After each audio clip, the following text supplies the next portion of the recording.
monde, comment allez-vous ce matin? On est vendredi. Vous avez peut-être fait le lavage des mains hier, vous avez peut-être mangé le repas pascal, chanté vos chansons préférées. Est-ce que vous savez ce qui s'est passé après qu'ils aient chanté? Ils sont allés au jardin des Oliviers. C'était un jardin que Jésus aimait beaucoup. Et là-bas, Jésus a prié parce qu'il savait qu'il allait être arrêté. Et oui, il y avait des gens qui voulaient l'arrêter, des gens qui ne l'aimaient pas. Vous savez pourquoi ils ne l'aimaient pas? Parce que il disait qu'il était le Fils de Dieu et ça, c'était pas possible. Le Fils de Dieu, Dieu il est grand, il est fort, il est puissant. C'est pas possible que le Fils de Dieu naisse dans une étable au milieu des animaux. C'est pas possible que le Fils de Dieu naisse dans le ventre d'une femme normale, toute simple, comme sa maman Marie, et que le papa ne soit que charpentier. Construire des meubles, des maisons, c'est pas possible pour le Fils de Dieu. C'était forcément un menteur. Les chefs de l'Église n'étaient pas du tout contents. Beaucoup de gens pensaient que Jésus était le Fils de Dieu et ça, c'était pas possible. C'était inacceptable. Il fallait absolument le faire taire, ce Jésus. Et le seul moyen, c'était de le tuer. Alors, le jeudi soir, après le repas, ils l'ont arrêté. Ils l'ont arrêté comme un vulgaire criminel, comme quelqu'un qui est méchant, qui a tué des personnes, qui a volé des choses. Ils sont venus avec les soldats, les épées, et ils l'ont arrêté, ils l'ont enchaîné, et ils l'ont mis en prison. Ils étaient tout tristes, les disciples. Ils ne comprenaient pas. Pourtant, Jésus leur avait dit. Jésus leur avait annoncé que cela arriverait. Et le lendemain, il a été jugé. Quand on fait quelque chose de mal, on va au tribunal. Et Jésus a été emmené au tribunal. Il avait deux juges, deux personnes différentes. Un qui s'appelle Pilate et un qui s'appelle Hérode. Pilate trouva Jésus innocent, mais la foule voulait absolument le condamner. Il leur dit « Qu'il le soit fait selon votre volonté. Moi, je me lave les mains. »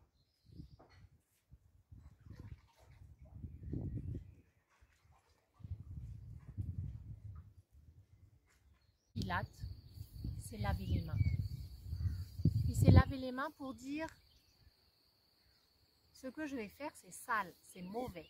Et je ne veux pas avoir ça sur mes mains. Ce n'est pas moi qui veux le tuer, c'est vous. Moi, mes mains, elles sont propres. » Et voilà. Ils ont décidé de le tuer, même s'il était innocent. Mais c'est pas grave, parce que c'était le plan de Dieu. Le plan de Dieu était que Jésus, son Fils, meure pour nous sauver. Alors, les gens, sans le savoir, ont accompli la volonté de Dieu. Jésus a été maltraité. Ils lui ont mis sur la tête, ils ont dit « Tu es le roi des Juifs, alors on va te mettre une couronne. » Ils lui ont mis une couronne d'épines sur la tête. Tu t'imagines des épines? Ça doit faire comment les épines sur la tête? Ça doit lui piquer, mais vraiment super, méga, ultra fort. Tu t'imagines quand on va se promener et qu'il y a un peu des ronces, ça nous griffe un tout petit peu les jambes ou les bras et ça fait déjà super mal. À lui, ils lui ont mis une couronne sur la tête. Horrible. Et il a dû porter sa croix. Il a dû marcher et elle était lourde et c'était difficile parce qu'il était fatigué. Parce qu'ils l'avaient tapé. Ils n'ont pas été gentils avec Jésus. Et ils lui ont même craché dessus. Mais... Et ils lui ont même mis un manteau rouge. Et oui, ils lui ont aussi mis un manteau rouge, parce que les rois, ça a des manteaux rouges, on est d'accord. Ils se sont moqués de Jésus. Ils ont pris un panneau. Et ils ont écrit dessus « Roi des Juifs ». Oui, ils ont encore écrit une moquerie. Ils ont dit « Si c'est le Fils de Dieu, et qu'il a fait tellement de miracles. Il a guéri des malades, il a rendu la vue à des aveugles, il a même ressuscité des personnes. Il a ressuscité Lazare, il a ressuscité une petite fille qui était malade, la fille de Jairus. Il va pouvoir se sauver si c'est lui le Fils de Dieu. » Et ils sont allés jusqu'à Golgotha, au mont Calvaire, où il y avait 3 personnes qui allaient être crucifiées, Jésus et 2 brigands, 2 vrais brigands. Et Jésus a été mis au milieu des deux. Et ils ont mis sur la croix pour se moquer.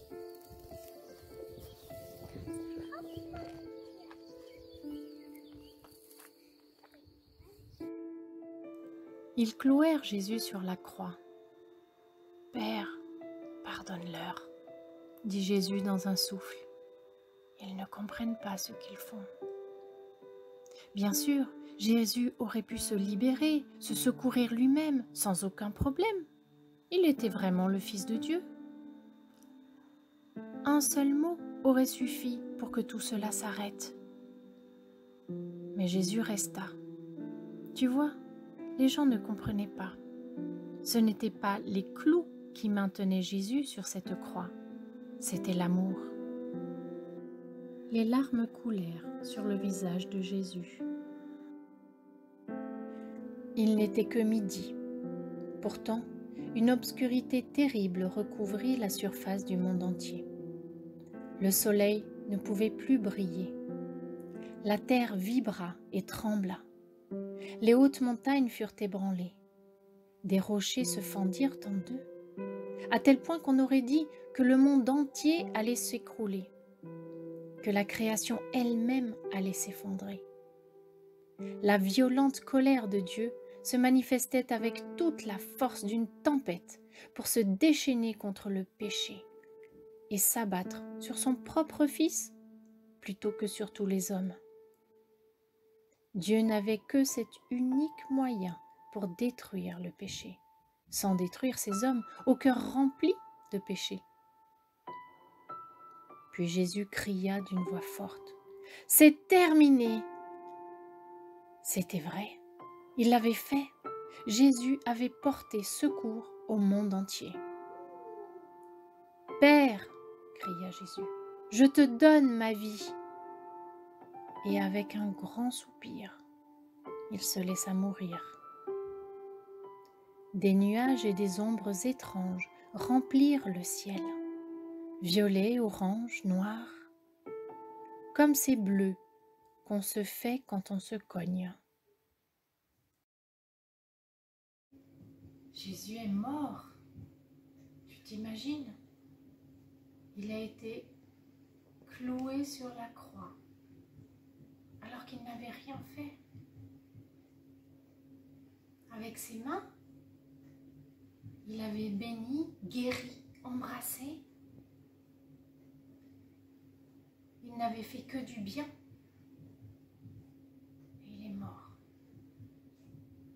Personne ne le comprenait. Ici, j'ai un calendrier des humeurs, des émotions. Et je me suis dit, qu'est-ce que je vais mettre? Je vais mettre triste. Et je me suis rendu compte que on avait beaucoup qu'on pourrait mettre dans cette situation. Préoccupé,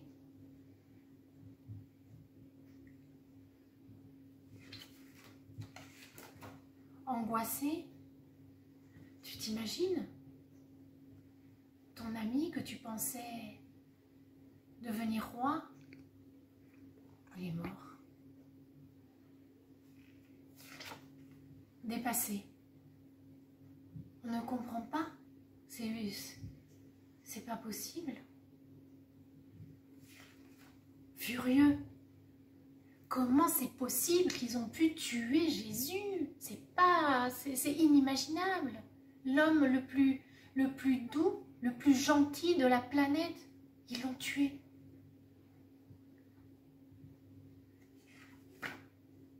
Triste. Ça donne envie de pleurer. Jésus, mon meilleur ami, il est mort. Vous imaginez Marie, son fils est mort, alors que Dieu lui avait dit par un ange qu'il serait le sauveur.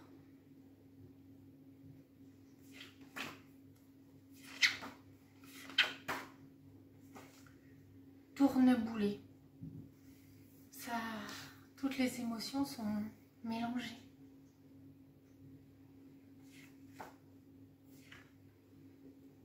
Peut-être qu'il se sentait aussi tout d'un coup sans valeur. Les disciples, ils étaient les meilleurs amis de Jésus. Ils ont cru en lui et tout d'un coup, leur maître n'est plus là. Ont-ils encore de la valeur sans Jésus?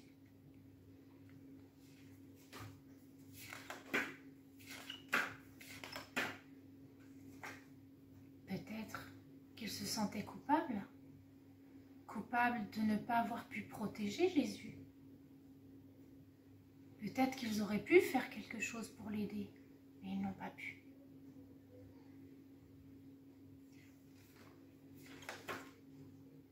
Je suis sûre que ça a dû les rendre malades. Moi, quand je me sens vraiment très angoissée, très stressée, ça me rend malade. Ça me donne envie de vomir, j'ai mal à la tête.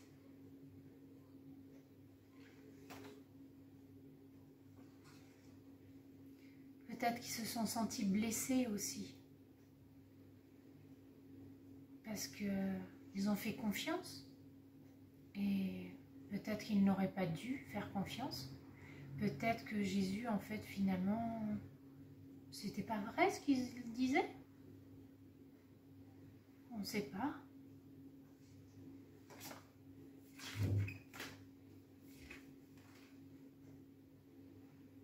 Sûrement que ça devait les rendre nerveux aussi.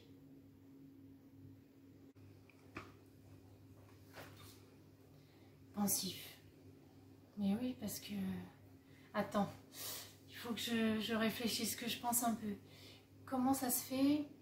J'ai passé 3 ans, moi, disciple de Jésus, avec lui, et là, il est mort. Je comprends plus rien. Il faut que je pense. Peut-être que je vais trouver une solution. Comprendre.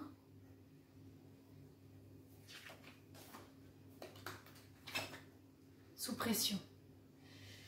Avec tout ce qui s'est passé, toutes ces émotions, peut-être qu'il se sentait un peu comme une bombe qui allait exploser, c'est indescriptible. Énervé. Énervé contre la situation, énervé contre ces personnes qui ont osé tuer Jésus. Ouf, haineux. Ces personnes qui ont pensé que Jésus était un imposteur, que Jésus ne disait pas la vérité, qu'il n'était pas le Fils de Dieu et ils l'ont tué. Je les déteste.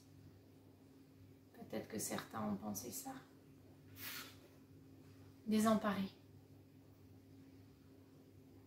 Je ne sais pas quoi faire. La situation me dépasse. Je ne comprends rien.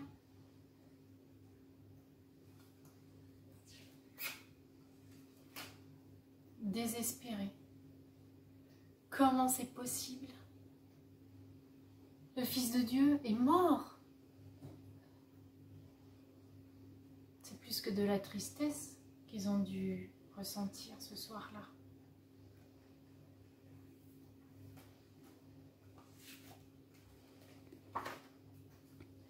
Et sûrement que toutes ces émotions, ça fatigue. Ça fatigue le corps et ça fatigue le cerveau. Déçu peut-être aussi. Déçu parce qu'ils allaient peut-être être importants dans le royaume de Jésus. Et finalement, si Jésus est mort, pas de royaume. Quelle déception.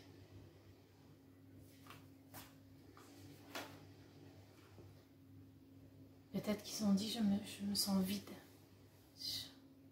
Il n'y a plus rien. Jésus n'est plus. Quel sens a ma vie?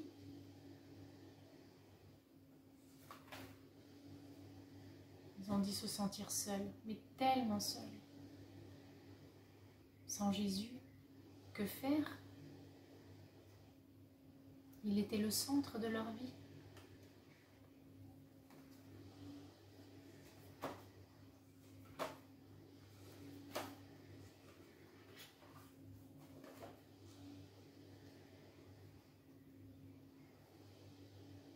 je me sens, je ne sais pas comment je me sens. En tout cas, c'est sûr, je ne me sens pas bien. Jésus, qui était l'homme le plus doux, le plus humble, le plus gentil, le Fils de Dieu, il est mort.